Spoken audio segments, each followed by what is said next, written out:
From 36 to 73 how did I score. ये important adjustment था, आप स्क्रीन पे देख सकते हो, मैंने उसे हाईलाइट कर रखा था। Hello everyone, if you want to score exemption in accounts CA foundation then this video is only for you। तो सबसे पहले मॉड्यूल 2 को मैंने सबसे पहले कंप्लीट करा क्योंकि मॉड्यूल 2 में सबसे ज़्यादा ICAI का मार्क्स वेटेज है। मॉड्यूल 2 करने के बाद मैं मॉड्यूल 1 पे गई, वो भी बैकवर्ड से, मतलब सबसे पहले स्पेशल ट्रांजैक्शन, डेप्रिसिएशन। ऐसे हमारे पास टाइम कम है और सिलेबस का वेटेज ज़्यादा है, तो हमें वो सब टॉपिक्स पहले कंप्लीट करना है जिनके मार्क्स वेटेज ज़्यादा है। Move to the important chapters जो मैंने फॉलो करे थे। उसके बाद फोकस करना है एग्जाम्शन पे, और जैसे जैसे आप मॉड्यूल 1 के सारे चैप्टर्स करते चले जाओगे उतना ही आप एग्जाम्शन के क्लोज होते आओगे। तो नंबर 1 स्ट्रैटेजी मेरा ये था कि मैं जो भी पढूं बहुत अच्छे से पढूं, रैदर दैन कि मुझे बस सिलेबस कंप्लीट करना है 100%। और मेरा सेकेंड स्ट्रैटेजी था कि फॉलो द ICAI मॉड्यूल। मैंने ICAI मॉड्यूल के सारे क्वेश्चंस करे थे। थर्ड स्ट्रैटेजी था, मैं जैसे जैसे एक एक चैप्टर फिनिश करते जाती थी वैसे वैसे मैं उस चैप्टर से रिलेटेड मैं पास्ट ईयर पेपर से क्वेश्चंस, वो क्वेश्चन बैंक से, RTP से, MTP से मैं वो सॉल्व करती थी ताकि वो चैप्टर में मुझे कमांड और कॉन्फिडेंस आ जाए। ICAI मॉड्यूल इतना प्रैक्टिस करा था कि एग्ज़ाम के पहले मेरे हर चैप्टर में इंपॉर्टेंट क्वेश्चन 1 और 2 ही रह गए थे जो मेरे को समराइज वे में लगते थे कि यार ये क्वेश्चन कर लूँगी ना एग्ज़ाम के पहले लास्ट डे रिविज़न तो मेरा पूरा चैप्टर रिवाइज हो जाएगा, जिसमें सारे एडजस्टमेंट्स आते हैं। एग्ज़ाम में आप कितने नॉलेजेबल हो वो इम्पॉर्टेंट नहीं है, एग्ज़ाम में आप कितने कैपेबल हो कम टाइम में क्वेश्चन में सारा क्वेश्चन अटेम्प्ट करना, आपने कितने अच्छे से मास्टर्ड करी है कंसेप्ट्स पे, वो इम्पोर्टेंट। लोग अपने स्पीड पे भी फोकस करिएगा क्योंकि बहुत बार एग्ज़ाम में आते हुए ना आते हुए भी छूट जाता है।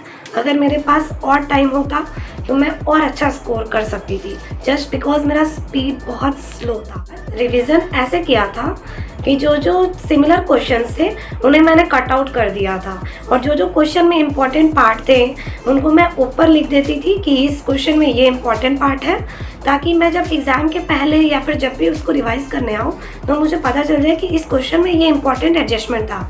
आप स्क्रीन पे देख सकते हो, मैंने उसे हाईलाइट कर रखा था। और ऐसे करके ही जब एग्ज़ाम का एक दिन बचा हुआ था उस दिन मैं सारे क्वेश्चंस नहीं कर रही थी चैप्टर्स के, मैंने हर चैप्टर में एक इम्पॉर्टेंट क्वेश्चन मार्क कर रखा था, मैं बस वही प्रैक्टिस की थी।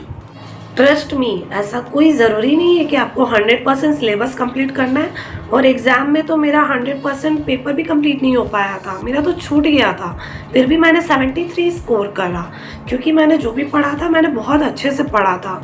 और मेरे 10 मार्क्स छूट गए थे थ्योरी के ही, क्योंकि मुझे थ्योरी बहुत अच्छे से मैंने नहीं करा था, मैंने एग्ज़ाम के एंड तक के लिए रखा था, क्योंकि थ्योरी आप पहले कितना भी पढ़ लो मुझे तो रिटेन नहीं रहता है, मैं भूल जाती हूँ। अगर मैं 36 से 73 ला सकती हूँ तो if you are watching this तुम भी ला सकते। जस्ट आपको ICAI मॉड्यूल करना है क्योंकि एग्जाम में क्वेश्चन ICAI मॉड्यूल से ही आते हैं, कहीं भी बाहर से नहीं आते हैं। अगर बाहर से आएंगे भी तो 10-15 मार्क्स के ही होंगे, बाकी 80 मार्क्स आपके ICAI मॉड्यूल से ही आते हैं। तो आपको ICAI मॉड्यूल बहुत अच्छे से करना है, पास्ट ईयर पेपर्स बहुत अच्छे से करना है, और सब कुछ नहीं आँख बंद करके पढ़ना है। जस्ट आप 70% 80% सिलेबस इतने अच्छे से करो, इतने अच्छे से करो कि आपका 80 मार्क्स में से 80 मार्क्स आ जाए, कहीं पे भी आपका मार्क्स ना कटे। ये मैंने खुद से पढ़ा है, सेल्फ स्टडी किया है मैंने अकाउंट्स, और यूट्यूब पे मैंने रेफ़र किया था CTC क्लासेस सर के वीडियोस, क्योंकि वो एक कंसेप्चुअल क्लैरिटी में बहुत डिटेल में एक वीडियोस डालते थे, उससे पूरा एक चैप्टर का ओवरव्यू मिल जाता था। उसके बाद मैं ICAI मॉड्यूल के सारे क्वेश्चंस कर पाती थी, और जहाँ फंस जाती थी वहाँ पे यूट्यूब जिंदाबाद। Okay, if you like my video then please hit the like button and subscribe the channel.